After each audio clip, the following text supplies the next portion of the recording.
他只是坐车不评分的，以前都是评分的。我他妈的利弗特，你知道我几分啊？掉到4.23分才他妈的给你看守了，不给你开。哎，他们好像好多人就开通了，开通不了。那个除非话有什么话吗？要说2句吗？没有。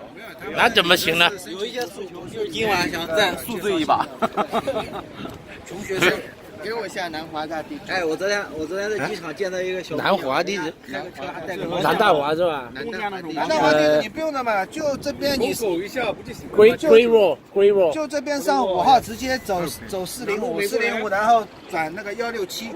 我继续再往那边看一下有没有什么新闻。去啊，你去喜欢这个。帮我老姐，帮我老姐。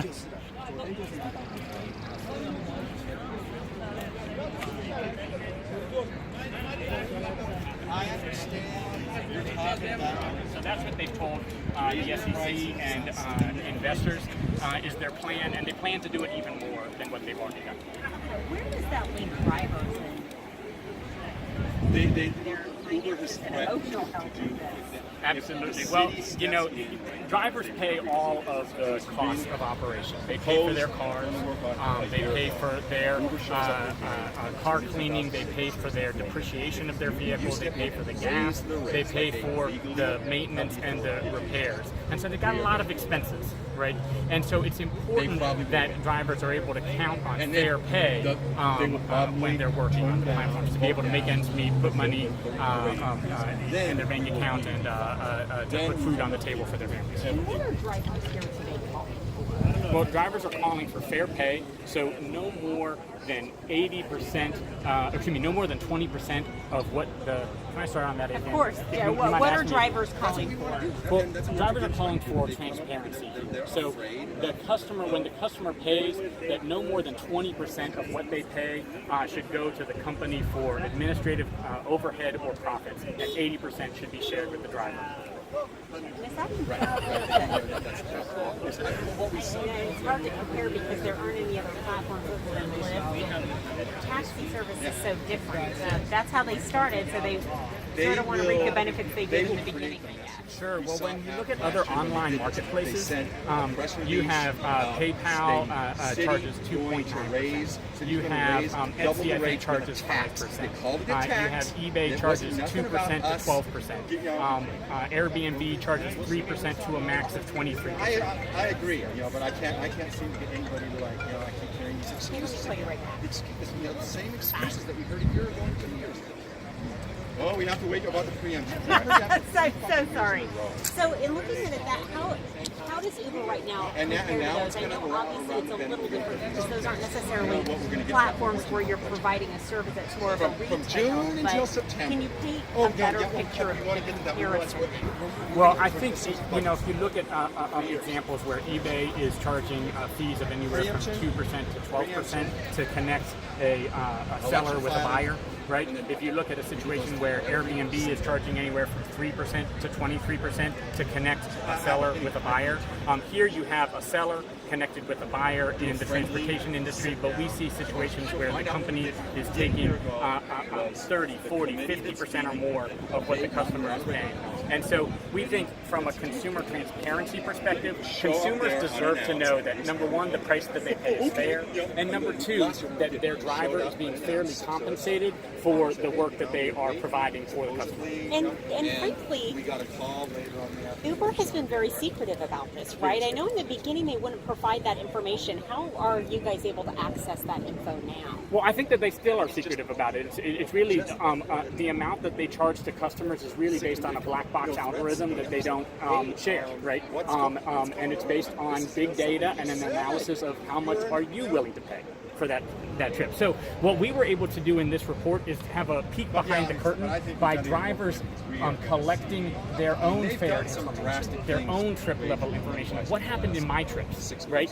And so we were able to collect from dozens of drivers over 500 trips in the Seattle market that showed a range of the perspectives from where Uber's taking a little to where Uber's taking a lot. And on the median basis, on the typical trip, the driver was paid just 69% of what the customer had paid. And how many people did you guys survey?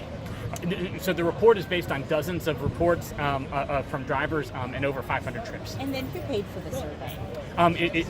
There wasn't any financing involved in the survey. This was collected by volunteer drivers, and so nobody was paid to provide the information. But you guys crunched the numbers for Yeah, we crunched the numbers for them, and also brought in the financial reports that Uber and Lyft have reported themselves to the SEC, which tell the same story of over the last number of years, them having increasing take rates from what Gotcha. And talk to me where you guys are in terms of organizing and how this new law is getting held up in court and what that means for these drivers. Sure. Well, our message is simple. Just because the U.S. Chamber of Commerce has held up these drivers' right to a voice in court does not mean that drivers should have to wait for fair pay.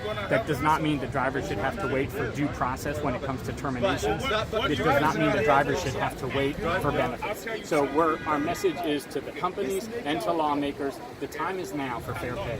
The time is now for an appeals process around deactivations. The time is now for benefits. So how does this all play out with the company going public this week? Obviously, I'm talking about Uber. How does all this play out, the timeliness of the speak out and Well, I think it's an important time for drivers to speak out because this week there are going to be company executives and investors who are going to make millions and millions and millions of dollars.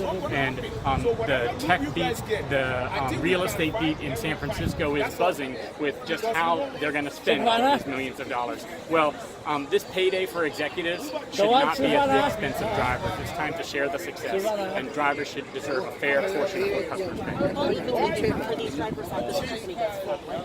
Well, I mean, the companies, I think you'd have to ask the companies that. What we're saying is that on the day before the company goes public and the day after the companies go public, we're going to be speaking out for fair pay, we're going to be speaking out for due process, we're going to be speaking out for driver voice. Anything else you want to add? Thank you so much. Thank you. I really appreciate you talking to me about this. What number can I reach out if I have any follow-up questions? And if you come in, get more money. You see what it is. So to organize, it's